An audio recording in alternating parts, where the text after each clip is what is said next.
өнөөдөр бид хүн Согнойрхон дүүргийн 32 дугаар хороо хурганы замын одоо бүтээн байгуулалтын ажил дээр ирж ажиллаж байна. Тэгээд энд барилгын одоо ажил хийж байгаа замын ажил хийж байгаа компанид маань бас хурганы замтай холбоотой бас шийдвэрлэх асуудлууд байгаа учраас бид хүн бас энэ газар дээр нэрж ажиллаж байна. Тэгээд замын компани захирал маань одоо автозамын ажлын бүтээн байгуулалтын үед одоо ямар асуудал үүсэж байгаа талаар бид хүнд бас дэлгэрэнгүй мэдээлэл өгвөл тийм ээ.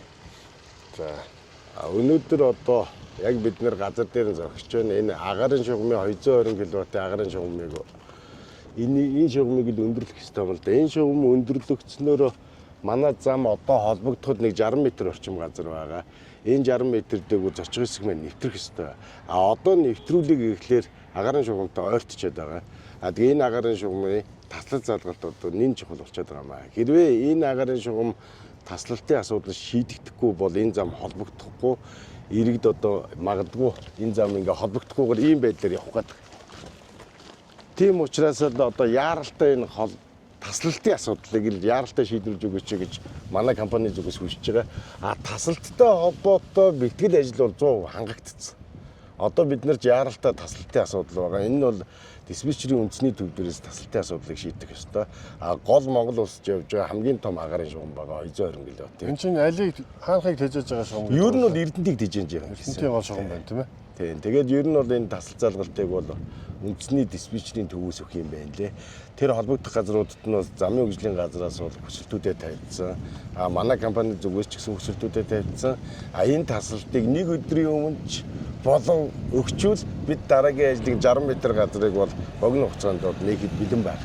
Одоо бол замын ажлын явц хэдэн хувьтай явж байна? Замын ажлын явц гэх юм бол ер нь 98%-тэйгээд хэлчихэж болно. Гол асуудал энэ агарын шугам л. Агарын шугам шийдэгдлээ бол яг цаана бид нэг 10 гаруй хоног 60 м газарт холбоотой хийчих юм бол тэгээд үнцэндээ дуусчих юм байна. Агарын шунгоо зайлуулахад одоо бэлэн болчихсон. одоо тэр хангалттай харамсалтай нь одоо ингээд үндэсний диспетчерийн албаныхан маань одоо зөвшөөрлөө өгөхгүй тийм ээ. Тэгээд ажлын тасалтай одоо зөвшөөрлөө өгөхгүйгээс үүдэж ажил удаашралтай байна. Тэгээд одоо энэ автомашинуудыг харж байгаа уг нь бол одоо ингээд зам ашиглалтанд орвол шууд энэ одоо автозам дээгүүрээ явах нийтийн тээврийн үйлчлэгээ энэ замаараа нэвтрэх ийм одоо боломж бүртгэх гээд байдаг. Тэгээд төрийн байгууллагууд хоорондын энэ бас нэг ийм асуудлаас болоод одоо бид бүхэн энэ ажлыг явуулах гацаа үүсэж байгаа. За дээр нь энэ холболтын асуудлыг одоо шалгалтын асуудлыг яаралтай шийдснээр энэ гүүрэн байгууламж ашиглалтанд орно тийм ээ. Тэгснээр энэ одоо үерийн далан энэ төр байгууламжийг авснаар яг энэ хэсгээ үерс тавтдаг айлуудын асуудал бас шийдэгдэх бололцоотой байгаа тийм ээ. Саяын хэд хоногийн өмнөх ворооноор одоо энэ цаатлын тэр газрыг харуулаад архаа хичнээн айл уянгаа дарга 6 айл 3 аж ахуй нэгж байгууллага 6 айл 3 аж ахуй нэгж үерс тавтсан тийм.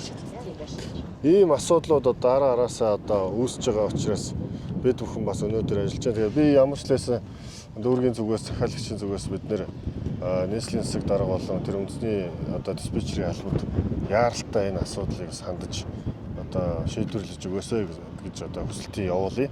Тэгээ та бүхэн манаас өөртөө шалтгааллах одоо ажлын бэлтгэлээ бас хангаад явж байхын зүйтэй байна тийм ээ.